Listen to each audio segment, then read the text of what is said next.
Sama-sama tayong magiging Saksi!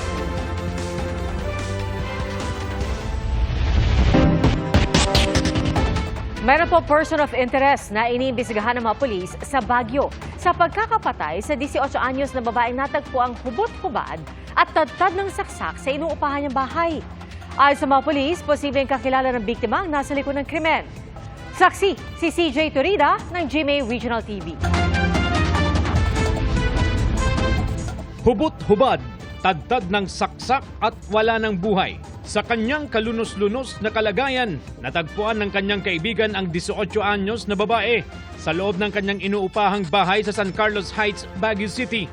Ayon sa pulisya, hindi raw sumasagot sa text message at tawag ang biktima, kaya minabuti ng isa niyang kaibigan na puntahan sa kanyang boarding house. Initially, meron po siyang 6 na stab wound sa kanyang right neck area.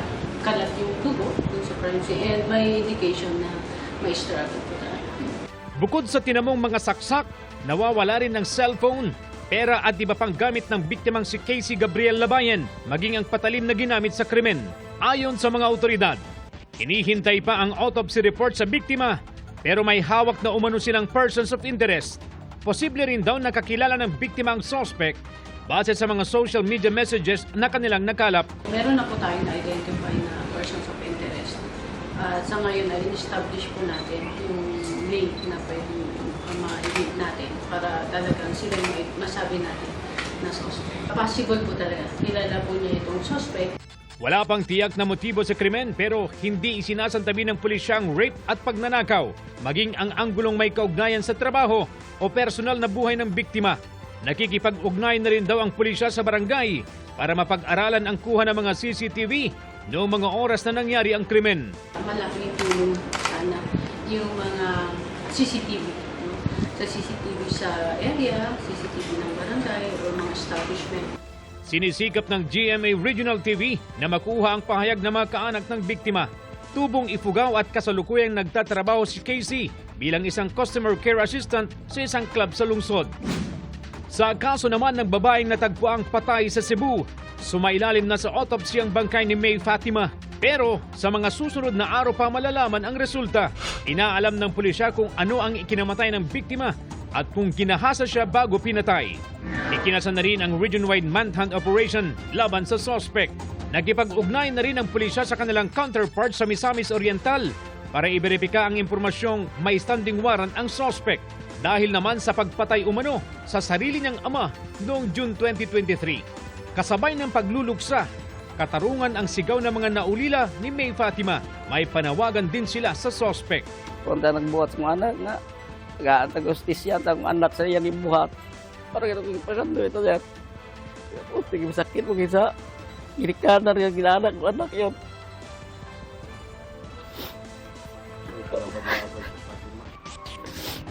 Ano parang ikan buwi pa na pag-uli patay nating paitang. Para sa GMA Integrated News, ako si CJ Torida ng GMA Regional TV, ang inyong saksi. Bago sa saksi, patay sa pamamaril ang isang kapitan ng barangay sa San Juan, Ilocos Sur. Damay, pati ang 24 anyos niyang anak. Batay sa investigasyon, papalikuna sana ang sasakyan ng mag-ama nang barilin sila ng riding in tandem. Isinugod pa ang mga biktima sa ospital pero idineklara ring dead on arrival. Na-recover sa crime scene ang 3 basyo ng bala ng baril at isang slug. Patuloy ang investigasyon at hot pursuit operation laban sa mga salarin. Binagsakan ng barbell at pinagsasaksak pa. Yan po sinapit ng isang lalaking nagtatrabaho sa poultry farm sa Cebu. Ang suspect sa krimen, katrabaho ng biktima. Saksi, si Femari Dumabok ng GMA Regional TV. Nakuhanan ng CCTV ang lalaking yan na nakapula na kumuha ng improvised barbell at pumasok sa loob ng kwarto ng isang poultry farm sa Barangay Biasong sa Balamban, Cebu. Maririnig ang hiyaw ng isang lalaki. Ibinagsak na pala ng lalaking nakapula ang dalang barbell sa kasamahan niya sa poultry farm. Ang biktima nakahandusay sa sahig malapit sa pintuan. Sunod na nakita ang muling paglabas ng suspect at may kinuha bago bumalik sa loob ng kwarto. Ayon sa pulisya, kumuha ng kutsilyo ang suspect na ginamit niya sa pananaksak sa biktima. Matapos isagawa ang krimen, umalis na lang ang sospek palabas ng compound na tila walang anumang nangyari. Ayon sa pulisya, personal na alitan ang tinutukang motibo sa krimen. Kamakailan lang daw nagsuntukan ang biktima at sospek. Actually, nung hindi pa nangyari ang insidente, meron na silang personal grudges, no? Kasi ang victim natin is from Negros Oriental and ang ating victim, ang ating suspect is from Leyte. So, meron silang differences, hindi siguro sila nagkakaintindihan. Pero kaya pa naman i-manage until such time na lumabas silang dalawa para mamiesta. Naisugod pa ang biktima sa pinakamalapit na ospital. Pero dahil sa tindi ng mga sugat na tinamo, namatay kalaunan ng biktima. Nakikipag-ugnayan na ang pulisya sa iba pang police station para maaresto ang at-large na suspect. Para sa GMA Integrated News, ako si Famary Dumabok ng GMA Regional TV. Ang inyong saksi! Dalatang sardinas at tinapay ang ilan sa mga posibleng magmahal sakaling pagbigyan ng DTI ang hiling ng mga manufacturer. Saksi, si Bernadette Reyes. Magtanim ay di biro, kaya nakapanlulumong itinapon na lang sa tabi ng kalsada sa Bayumbong, Nueva Vizcaya ang mahigit 20 crate ng kamatis at bell pepper.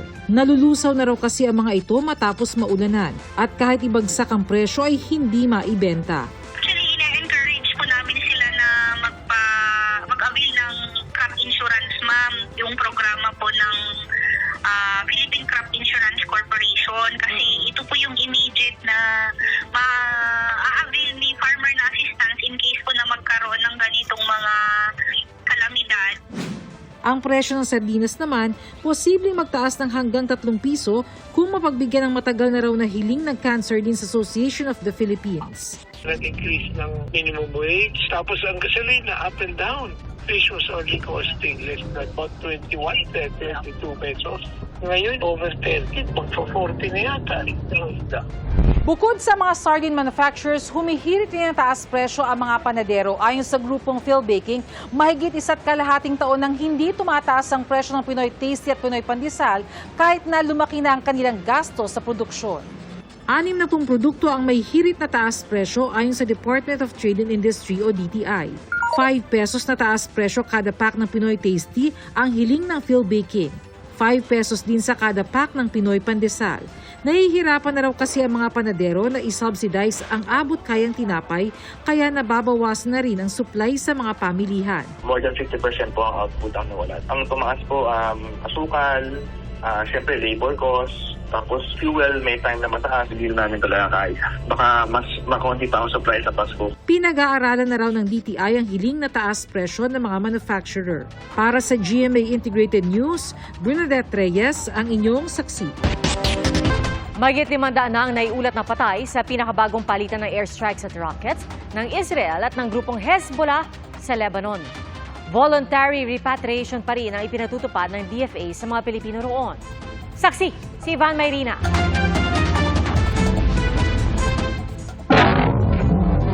Nakabibingi ang pagsabog mula sa rocket na bumagsak sa isang lungsod sa hilagang bahagi ng Israel. 3 sugatan sa pagsabog noong araw na Linggo. Bahagi ng sigalot sa pagitan ng Israel at grupong Hezbollah sa Lebanon na uminit lalo noong 1 taon dahil sa giyera sa Gaza. Kahapon lalong tumindi ang tensyon. Sumiklab ang sunog at pagsabog sa ilang bahagi ng Lebanon. Kasama rito ang suburbs sa kabisera ng Lebanon na Beirut. Kahapon din naglabas ang Israel ng video ng airstrikes laban sa anilay imbakan ng mga armas ng grupong Hezbollah sa ilang bahagi ng Lebanon. Ayon sa Israeli military, mahigit 1,000 Hezbollah targets ang kanilang binomba sa southern Lebanon at Bekaa Valley. Kaya nagbabala sila sa mga taga roon na lumikas na. Ginantihan naman ito ng pagpapakawala ng missile ng Hezbollah sa mga military facility ng Israel. Sa ilang bahagi ng northern Israel, namataan ang pag-intercept sa rockets ng Hezbollah. Ayon sa mga otoridad sa Lebanon, umabot na sa mahigit 500 ang nasawi sa airstrikes ng Israel, kabilang ang 50 bata. Ito na ang pinakamataas sa death toll sa Lebanon mula nung huling nagkagyera ang Israel at Hezbollah noong 2006. Mahigit 1,000 ang sugatan, libu-libong lumikas. Hanggang ngayong araw, tuloy ang palitan ng mga airstrike ng Israel at rocket ng Hezbollah. Iba't ibang bansa ang nanawagan na ng paghupa ng tensyon. Escalation is extremely dangerous and worrying. I can say that we are almost in a full-fledged war. Sa ngayon, Alert Level 3 o voluntary repatriation ay pinatutupad ng DFA para sa mahigit 11,000 Pilipinong nasa Lebanon. Ayon sa DFA, mahigit 1,000 Pilipino ang nagpatulong na sa gobyerno para makauwi. Pero maraming Pilipino ang ayaw pa rin lumikas. Nakikipag-ugnayan ng gobyerno sa Filipino community sa Lebanon sakaling kailanganin ng mass repatriation. We are processing more than 1,000 requests for voluntary repatriation. That's 1 out of 10 so far. Nananawagan kami, yung mga kamag-anak ng mga Pilipinong ito, they should call their own relative and force them or ask to go home. Hindi lang sa mga Pilipino abroad, kundi pati sa mga Pilipinong nasa bansa, may epekto ang gulo sa Middle East, partikular sa pagkontrol ng inflation o bilis ang pagmahal ng bilihin. Our biggest challenge really is external headwinds. No? And one would be the war in the Middle East. No? So we don't want that to go out of hand and possibly oil price increases, which we have no control over. Para sa GMA Integrated News, ako si Ivan Mayrina, ang inyong saksi.